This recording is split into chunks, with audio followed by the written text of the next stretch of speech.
war travels fast in the periphery.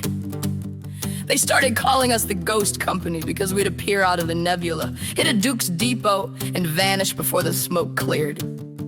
But Jax didn't want to just be a pirate. He had the Hammer's shadow hanging over him. The ghosts of Acheron's Rest were still whispering in his ear. So when we heard about Oakhaven, a tiny colony the Duke had stripped of its generators and left to freeze, Jax didn't look at the profit margins. He looked at me and said, "Drop the ramp."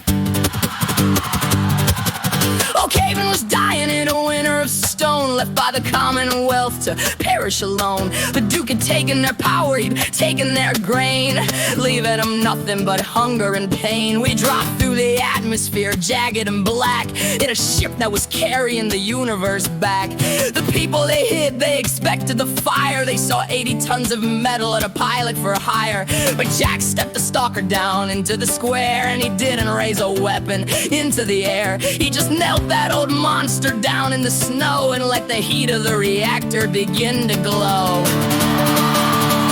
I'm not here for taxes, I'm not here for blood. His voice echoed out through the ice and the mud. I've got crates in the bay, I've got cables to run, and I'm staying right here till the winter is done. I lowered the gantry, I led the tech crew, doing the only thing we knew how to do. We didn't fix mechs, we fixed heaters and pumps, building a life out of Halloway's dumps. Jack stayed in that cockpit day after day, keeping the Duke's local raiders away. He was a sentinel, rusted and grim, and the children of Oakhaven started trusting in him. Oh, it's the first Penance, the start of the climb, turning the rhythm and changing the time. We weren't the villains, we weren't the kings, we were just the repairmen of broken things. My younger self, she was starting to see the man that a pilot was meant to be.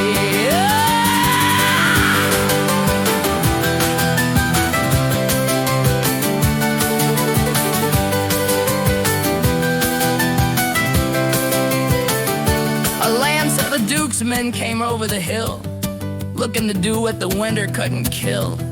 They saw the Stalker all patched up and weird, the kind of a nightmare that every scout feared. "Move aside, traitor," they yelled through the sky. "Give us the people or prepare to die." Jax didn't argue, he didn't give him a speech. He just moved his machine within firing reach. He used the terrain like a master of old, turning the Stalker into a fortress of gold. He didn't kill them, he just blew off their feet and set them back crawling in a total retreat. When the spring finally broke and the ice turned to green, we built the best colony that I'd ever seen. They offered us medals, they offered us bread, but Jax just shook his weary, helmeted head. "I'm just paying a debt," he said with a sigh, looking up at the freedom in the morning sky. I saw him then, as he climbed from the hatch with a spirit that the Duke could never quite match. We were still outlaws, we were still broke, but we finally cleared out a bit of the smoke. He looked at me, Max, and he gave me a grin, and I knew that the real war was about to begin.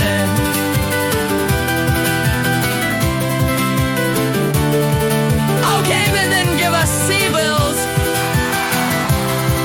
but they gave us something better.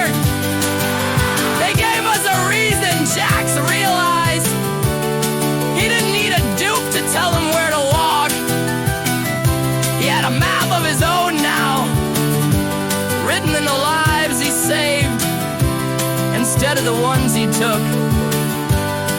I went back to my tools and I started looking for more salvage.